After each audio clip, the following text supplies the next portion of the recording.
Thank you for watching Edupedia World videos. In this video, we'll be learning about the collection of primary data. In the previous videos, we are already learning about the marketing research process. We have taken the example of airlines, American Airlines, where we are seeing how companies exploring this option of providing internet service during the flight and how it can generate revenues for the company. Let's see what are the ways to collect the primary data. Observation, focus groups, surveys, behavioral data, experiments. All these are options and many more will be there, but these are the primary options through which we can collect the primary data. Observational research is where the researchers can gather fresh data by observing the relevant factors, or maybe they could set up such an environment where there will be some participants, they will be given some task to do, say they will be asked to shop, they will be asked to say buy online or give some review, and then those participants will be observed by the researchers, and then those researchers will draw some conclusion out of it. Many times during the collection of primary data, the source from which the data is extracted, it can be customer, it can be an end user, or it can be a buyer, it can be a group of people. So they are equipped with tools like blogs, websites, forums, where they are instructed to write down what they are doing whenever they are prompted, how they spend their week, how the product or the service that they have bought from the company is helping them to live their lives easily, and so on. These things are being observed. Let's learn about two of these primary data collection methods. First is observation. Have you ever been in a store or a fast food restaurant and witnessed the behaviors of unsatisfied customers? For example, if you have ordered pizza and they have not delivered for say 10 minutes, then they will be having a clause where if the time exceeds more than 10 minutes, then the bill will be on the restaurant. So there are couple of behavior that these restaurants or these pizza companies they are observing in the customers. One of such observation is the time. They want the food to be delivered within time, and that's why it is called fast food or junk food. So what do you think how useful these observation would be to the store managers? If we talk about observational research, also known as field research, it is a category of market information collection in which researchers they observe the ongoing behavior of the participants who are in the study. They may know that they are being studied, or sometimes they will be studied remotely without their knowledge. It is used with participants in naturally occurring situations such as students in a classroom, employees at work, or customers in a restaurant, as we just learned. Researchers can gather fresh data by observing the relevant actors and settings as they shop or consume the products. Sometimes they equip consumers with text messages or ask them to download the app, put some instruction with them, and give them some task, and at last reward them. There are a variety of types of observational research, each of which has both strengths and weaknesses. Let us learn this thing by an example. We are taking the case study of Best Buy. Best Buy, a leading consumer electronics retailer, wanted to explore the feasibility and the viability of expanding its selection to include health and fitness departments within its stores. They were interested in this thing, how well the customer would accept this change and how their brand's perception would be changed, would be enhanced, or would be diminished. So they wanted to understand this thing. They were interested in how well consumer would accept this brand expansion with a particular focus on creating a health and fitness shopping experience that would appeal to especially female shoppers. In the discovery phase of this research plan, it started with a series of in-home friends group with female shoppers who had recently purchased fitness equipments. The goal was to understand product research and design making process as well, to identify the triggers for investing in home fitness equipments. If we talk about Best Buy, it was known for say electronics and other things, but now they are expanding its territory by introducing fitness and health equipments as well. So they wanted to understand how the customers, especially female shoppers, would respond to this change.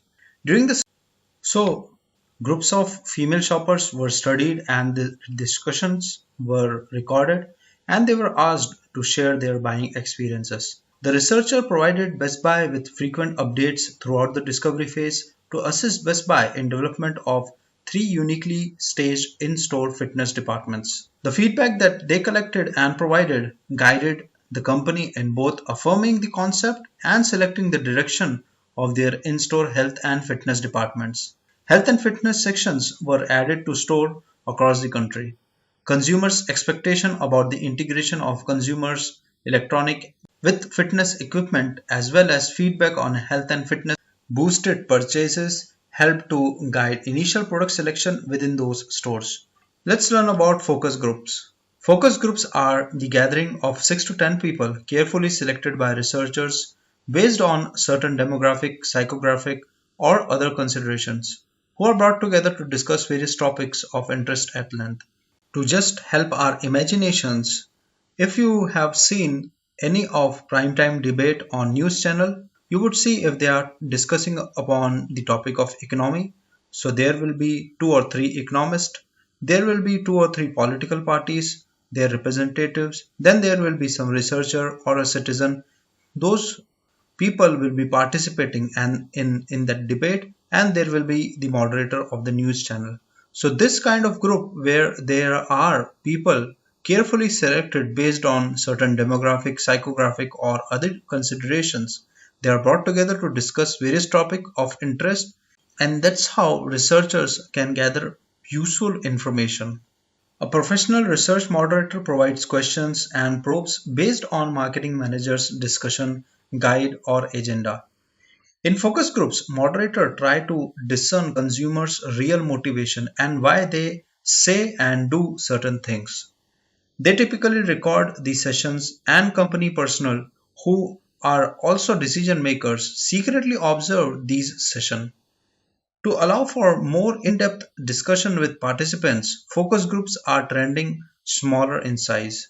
In American Airlines research, the moderator, who generally is the one conducting the discussion, might start with a broad question such as, "How do you feel about this first class air travel?"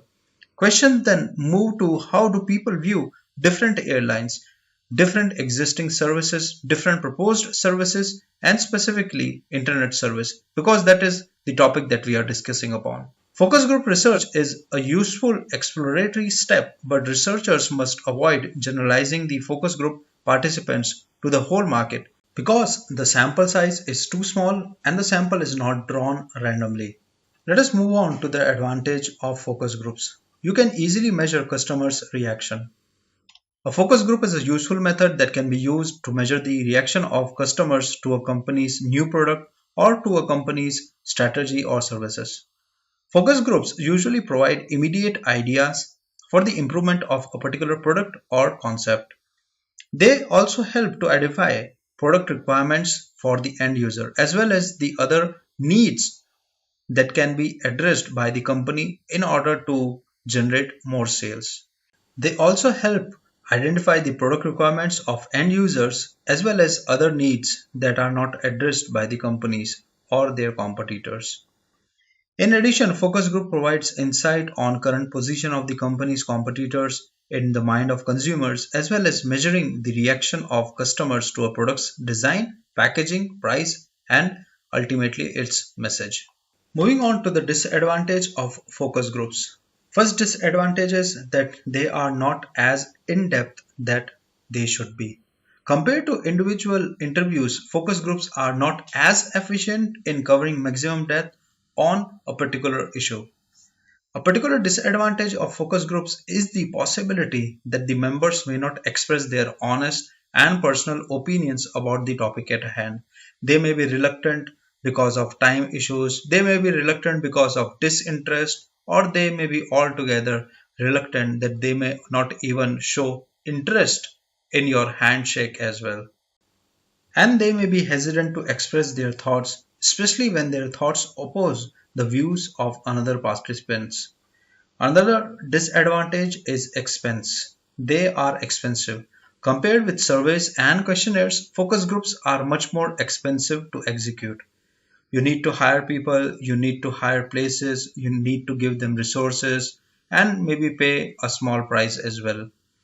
Usually, each participant will have to be compensated in cash or in kind. Another disadvantage is the biasness of the moderator. If the moderator, he himself or she herself, is inclined to say one part of the topic, then the topic or the discussion will only go in that direction. Moderators can greatly impact the outcome of a focus group discussion. They may intentionally or unintentionally inject their personal biases into the participants' exchange of ideas. This can result in inaccurate results. Moderator can also lead focus group participants into reaching certain assumptions or conclusions about an idea or a product. Thank you for watching. I'll be meeting you in the next video.